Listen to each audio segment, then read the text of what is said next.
সাবধান হয়ে যান। মনে রাখবেন, জামিয়ার সাথে লাগতে যাবেন না, জামিয়ার সাথে লাগতে যাবেন না। জামিয়া এটা কোন ব্যক্তির বানানো নয়, এটা নবীর আওলাদের বানানো। ঠিক কিনা কথা বলেন? এটা কোন ব্যক্তি টাকা দিলেও চলবে, টাকা না দিলেও চলবে, কেউ পড়ালেও চলবে, কেউ না পড়ালেও চলবে, কেউ পড়লেও চলবে, কেউ না পড়লেও চলবে।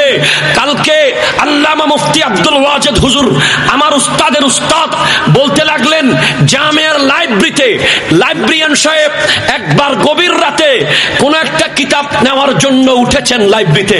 লাইব্রেরি খোলার পরে দেখেন বাইরে থেকে তালা মারা ছিল, ভিতরে আলোকিত আলোকিত, মনে হচ্ছে কেউ লেখাপড়া করতেছে, কেউ ক্লাস নিচ্ছে। তো হুজুর কেবলাকে জিজ্ঞেস করা হলো, হুজুর লাইব্রেরি মে, আর রাত্রেবেলা লাইব্রেরির মধ্যে আলো দেখতে পেয়েছি, लाइब्रेरी में किसी ने दरस दे रहा था और किसी दरस ले रहा था। तो हुजूर बोलছেন জামিয়া ইলমে লাদুনির মাদ্রাসা শহনशाह শ্রীকুট খুদ এসে গভীর রাতে ওখানে পড়ায় পড়ায় পড়ায়। জোরে বলেন সুবহানাল্লাহ।